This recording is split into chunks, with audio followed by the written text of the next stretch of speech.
Hello everyone, welcome to the GeoEcologist. I am Dr. Krishnanand and you have been watching my videos on geomorphology and physical geography. So in this session, we are going to learn about lakes, lacustrine sediments and various other features related to various types and formation of lakes. So before we go ahead, please like and subscribe to our channel and don't forget to press the bell icon for the updates.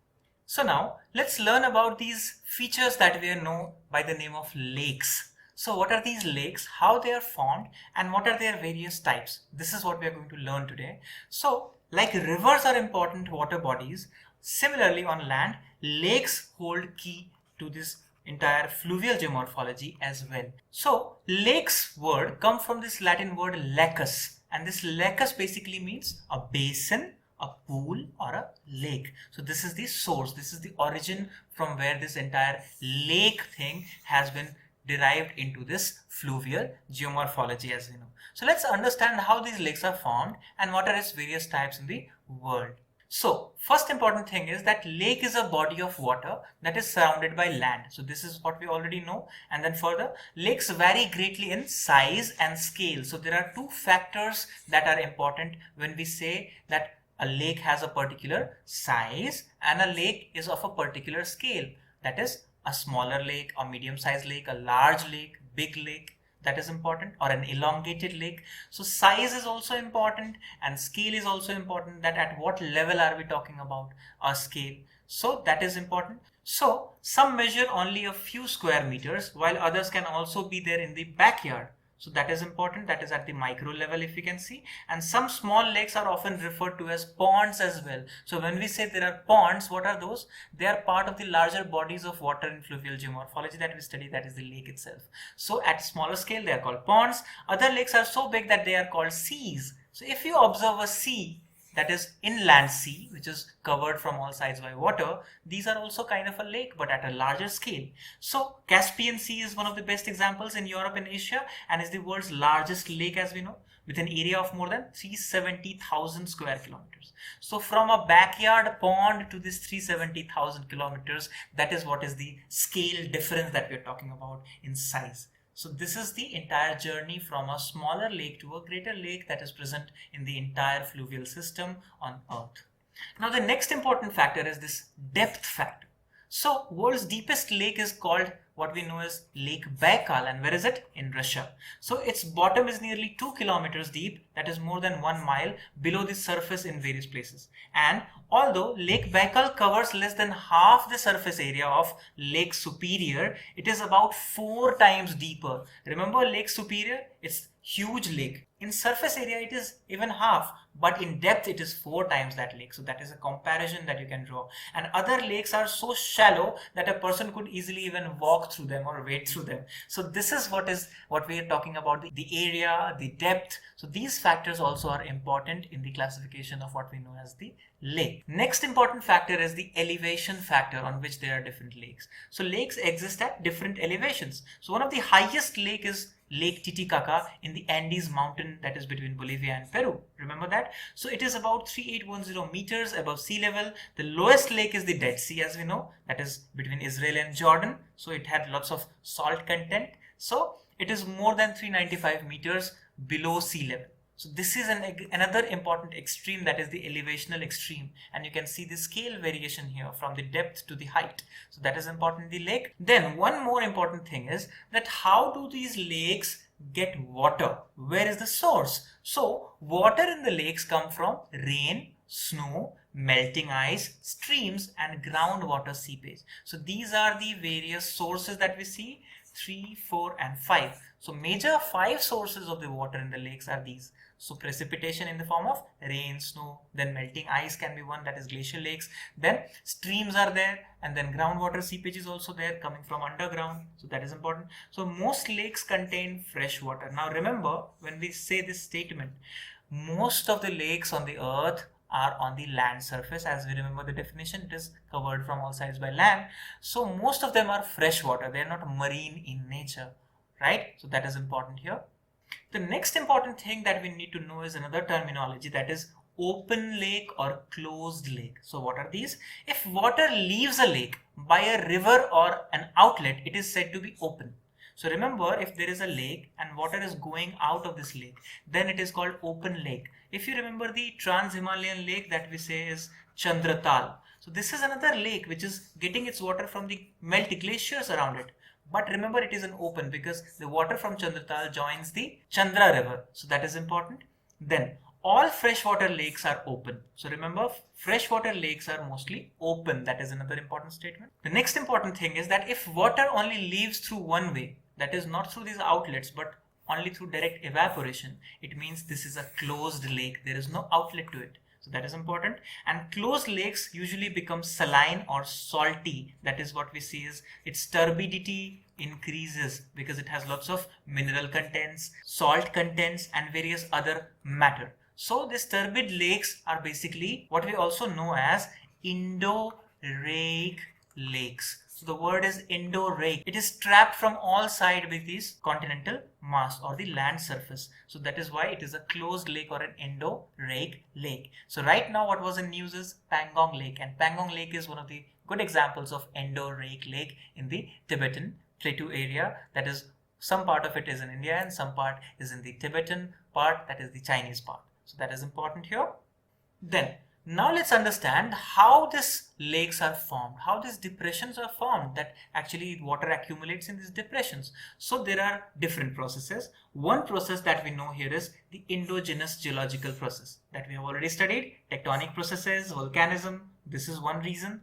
Then exogenous process, that is upper surface region. One reason is beneath the earth region, other is the exo. So endo process and exo, both the processes are important. So endo process is what? The processes coming from within the earth. Exo is coming from outside the earth. So exogenetic activities like what? Landslides may create a depression. Then glaciation may create a depression. So solution action may also lead to this depression when these minerals which are soluble in water is gone away, this depression remains and then water is further filled in this. Then wind action can also lead to this kind of depression creation gradually through the time. So remember, endogenetic process and exogenetic process, both the processes are important in terms of lakes formation. Now, many lakes, especially those in the northern hemisphere. Now, remember, northern hemisphere, when we say, what we need to keep in mind is it has most of the land surface areas. That's why most of the lakes in northern hemisphere were formed by the glaciation, that is the last ice age about 18,000 years ago. So what happens in the glaciation? First, the glacier extends. And remember, glacial erosion will automatically happen. So plucking and abrasion. So what happens? Glacier, when it is there, two things happen. One is that glacial mass leads to this depression of the surface. So there is a depression in the surface created, that is syncline kind of situation created. The other is when this syncline is there, it is also having this melt water which is further deposited here of the same ice, right? So it gets its water here. So when the glacier is gone, this depression is already there created by the earlier glaciation. So this is why most of the northern hemisphere lakes are the resultant of the ancient glaciation as we see. So huge masses of ice carved out great pits and scrubbed the land. So when the glaciers melted, water filled those depressions, forming these different lakes that we know. So glaciers are carved deep valleys and deposited large quantities of earth, pebbles and boulders as they melted. So remember what happens? These glacial materials are carried by the glacier, as we have seen the glacial process. We have already learned about the process in the process geomorphology lectures earlier. So in glacial landforms, so we already know that these materials are brought by the glacial erosion and they are also deposited. So what we find is in the glacial lakes, the bottom is filled with these pebbles and all these earth materials and above is the water. These depressions are filled. So most of these lakes what we see in the northern hemisphere have a glacial origin of formation. That is important point here to be noted. Also when we observe that these materials many times form these dams. So remember the materials brought by these glaciers actually occupy this place and it obstructs this water to flow. So here this kind of a dam situation is created. Now remember the Kedarnath tragedy that happened, the Chorabari lake. So that was an important example of this glacial lake that we know that it was bounded from all the sides by this morainic material. And what happened? Gradually when it was full to the brim, it broke through. So these kind of lakes are also created by the glacial action, that is by the glacial deposition. So that is important. So many areas in North America and Europe are dotted with these glacial lakes. If you look into this particular lake, what we see, this kind of glacial lakes where the glacial areas are there and depression is there, that is many times called tarn as well, as we know in the glacial landforms. So they have this perennial source of this ice melting water which is there, and in winters it freezes as well. So the US state of Minnesota, as we know, is nicknamed the land of 10,000 lakes. The land of 10,000 lakes means there are numerous glacial lakes resultant of the previous glaciation. So many lakes in the Northern America include the Great Lakes were created primarily by the glacial action. What we know is the process of subsidence and entrenchment. So entrenchment is another process. So as we know, the fjords, remember in the Norway, so fjords are the another glaciated valleys which have now seawater intrusion. So this is how those lakes are also created. So that is important here. Some lake basins form where plate tectonics play a key role. So Earth's crust making it buckle and fold or break apart, as we know the plate tectonic movement. So when the crust breaks, deep cracks and faults evolve, and these deep cracks and faults gradually have this water accumulation through this natural rainfall or snowfall and gradually create this lake. So these faults make natural basins that may be filled with water, as we know.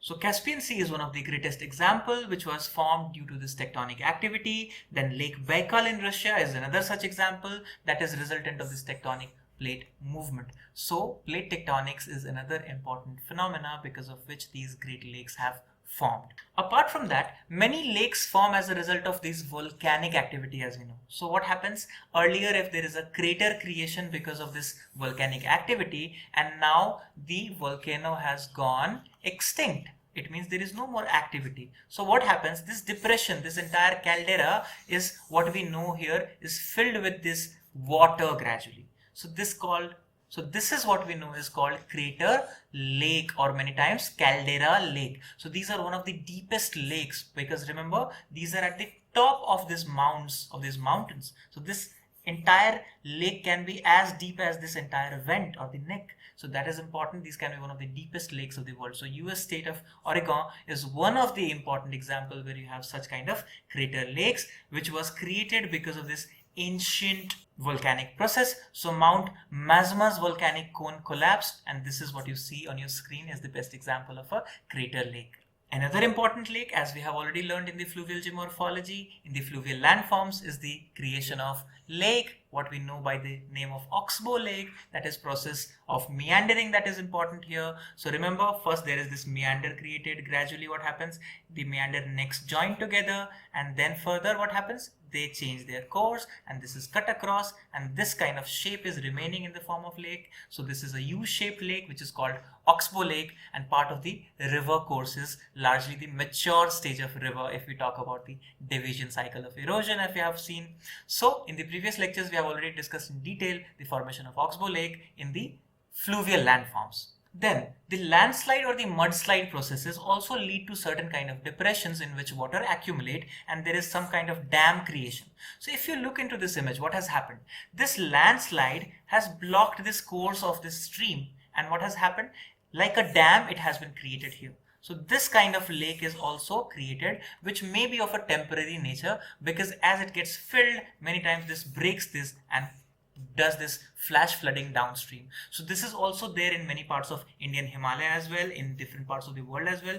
So these are many times known as also moraine dammed lakes if it is in a glacial areas, or debris dammed lake. So these kind of lakes are formed by this natural dam formation process. So that's where landslides and mudslides are important in certain areas of this kind of smaller lake creation or formation. Now it's our turn, it's not nature's turn now. So we as human beings have been digging basins and lakes as well for our recreational purposes. So there are artificial lakes as well, we know. These are certain reservoirs for storing, for irrigation, for hygiene, for industrial usage. So certain lakes like this are artificial lakes that we already know. So many recreational purposes there. So boating, swimming, fishing. So many examples in the world you can see in recent times. These are the artificial lakes which have been there, which have been created in different parts of India and world as well. So artificial lakes can provide electricity through hydroelectric power plants. That is one example.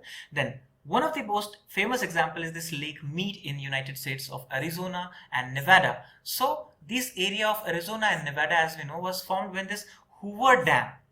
So this area of Arizona and Nevada, part of mostly the acidic and semi-acidic zones in the United States.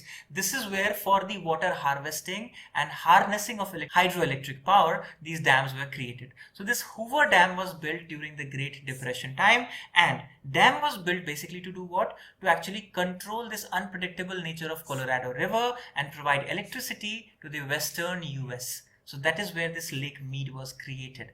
Then the dam related to this is called Hoover Dam. Now, as we have learnt about the life cycle of river in the previous lectures, so we should also learn about this life cycle of lakes. So like people, they also go through different stages, as we know: youth, maturity, old and death. So all lakes, even the largest, slowly disappear as their basins are filled with sediment and plant material. Remember the process that we have already learned in geosynclinal theory. So this geosyncline, if you consider as lakes, what happens? There is constant sedimentation happening, and when this is full, this is now gone. So this is where the lakes disappear gradually, and also human influence is another factor that can lead to this complete disappearance of these lakes. So this is important here. And lakes become smaller starting at the edges and working toward the middle due to the detritus deposits, that is decayed plants and animals. Eventually what happens? Lake becomes marshy areas, boggy areas or swampy areas at the end of their cycle. And at this point, the drying up of the process of these lakes starts happening dramatically or in a dynamic manner. So those people who study this entire life cycle of lake and study the lakes basically are called limnologists. So remember the word limnology, the study of lakes. So those people who study the lake or the ponds, they are called limnologists. So people who study lakes and ponds, and they are not sure why this entire process happens, why these lakes keep on drying up in that way in dramatic manner. And so this is still part of many research, and eventually lakes become dry land. So what happens? In these dry land, we can study this climate change and impact of human induced climate change. So that is important here. So dry lake beds are perfect place to find and study fossils. So what we know that there are certain sediments or deposits, what we know as lacustrine deposits, that is lake deposits, as we know. The word is lacustrine sediments or lacustrine deposits, that is of the old lake, that is also known as paleo lake. So these paleo lakes are which lakes? Which have now gone. They were the ancient lakes, and now only fossils remain of this detritus of animals and plants that we know is there found in those areas, and that tells us a lot about climate change. So that is where these lakes are important.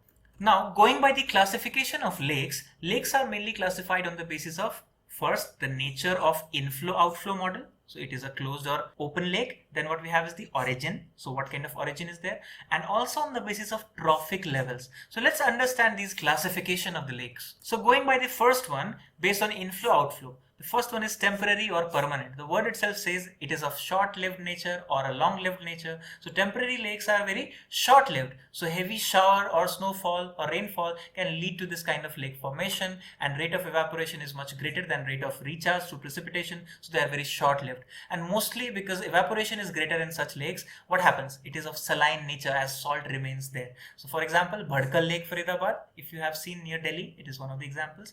Permanent lakes like Dal Lake in Kashmir, it has a perennial inflow of water from the nearby glaciers. So that's why it has always a fresh water. That's why it is a permanent nature. Then if you look at the freshwater or salt lakes, what happens? Freshwater lakes are, the word itself says it has fresh water. So it is stream fed or river fed or runoff are there. An example are Great Lakes of North America, Lake Baikal in Russia, Lake Vular and Loktak Lake in India, as we know. These are all freshwater lakes. Apart from that, the great salt lakes. Mostly what happens in arid or semi-arid areas where temperature is more, evaporation happens. So what is remaining is the salt content in the water. So it has lots of salt dissolved in the water. So these kind of lakes are called salt lakes. And the best example, as we know, is Dead Sea, and also the Great Salt Lake of Utah, that is in United States. So these are the examples now. Now going by the next one, that is the origin of mode of formation. So one is the lakes formed by earth movement. So as we know, these tectonic lakes like Titicaca, Chile, the Caspian Sea. Then Rift Valley lakes, as we know, the East African Rift Valley, which includes lakes like Lake Tanganyika and Dead Sea. These are part of this Rift Valley. So these depressions have been filled by water. So these are formed by the earth movements. Then what we have is the lakes formed by the volcanism, as we have discussed. So crater and caldera lakes. So Lunar Crater Lake in Maharashtra, India, Crater Lake in Oregon, USA, Lake Toba in Sumatra, and several other examples in the world. Then lava block lakes. So remember, lava flow and it blocks and there is a depression. So what happens? There is a lake creation. So Sea of Galilee is another important example, like an inland lake, and it was created due to the blocking of the Jordan Valley by lava flow. So this is one of the examples from Jordan. Then the process of glaciation, as we have known. So look into this image. This is Chandratal, and what you see, the depression created due to the glacier impact, and now the water is there coming from all these adjoining areas, and it is now going outward. So it is not a closed lake. So cirque or tarn lake, as we know, this is a Corrie wall and this is a cirque or a tarn lake that we can say. So Chandratal, so red tarn in the English Lake District and Chandratal in Himachal Pradesh in India, one of the best examples. Then what we have is the kettle lakes. Many times these are also known as kettle holes, which are part of the outwash plain of the glaciers. So where the glaciers shed their material and there is this kind of depressions in that, and then water accumulation is there in the form of the kettle. So these are called kettle lakes, and it is very famous in Scotland. Then rock hollow lakes are also there, abundant in Finland areas. So these are certain important examples of the glaciation, that is depression created by the glacial action. The fourth one is the lakes formed by erosion. So there are numerous examples. So karst lakes are there, that is due to the karst feature, underground water erosion. Lac de Chalexo in Jura Mountains is one example. Wind deflated lakes are also there in Utah in United States, that is in the Great Basin. That is an important example. Then fifth important type is the lakes formed by the deposition. So as we already know, the oxbow lakes are one of the examples. So numerous oxbow lakes are found in various parts of India and world as well. So in lower Mississippi, USA, and Rio Grande in Mexico. Then we have a Kanwar Lake bird sanctuary in Bihar in India, which is one of the Asia's largest oxbow lakes as well, which is called Kanwar Tal as well.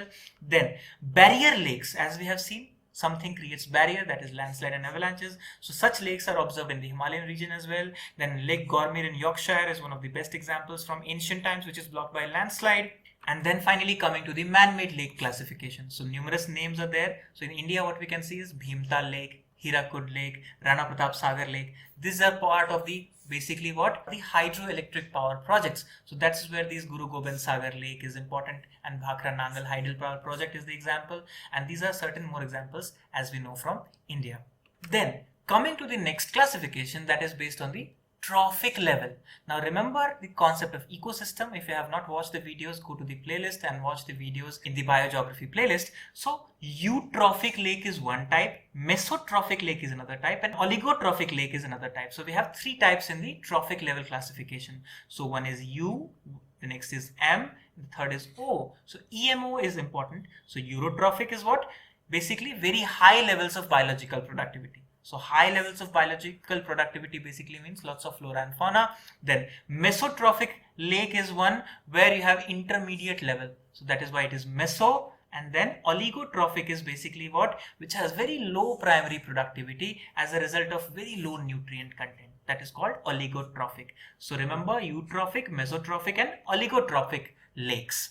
And finally, at the last, we should learn about these paleo lakes, as I was talking earlier in the lecture. So these paleo lakes are the old lakes, and now which have disappeared and certain lacustrine sediments are left. So paleo lake is that lake that existed in the past when hydrological conditions were different, were favorable. Now because of climate change and several other changes, it has gone. So paleo lakes are identified based on their relict lacustrine landforms, which are now disappeared. So the remains are there, relicts are there. So types of paleo lakes are what? Former lake, shrunken lake. Former is what? The name itself says, which is no longer in existence. So former lake is, like for example, in California you can say Owens Lake in United States. Then shrunken lake, which has now shrunk in its area. Earlier it was a huge lake, now it has reduced to a very smaller area. And one of the best example of this kind of shrunken lake here, what you see is the Agassiz Lake, which is part of the central North America, which has now completely shrunk. So that is important here. So former or shrunken lakes. So now, when we have learnt about various processes of formation of these lakes, their various types and features associated to it, so in the lectures to come, we are going to complete the entire cycle of these rock cycle and associated features, that is rocks and minerals. So stay tuned, stay safe, and all the best wishes.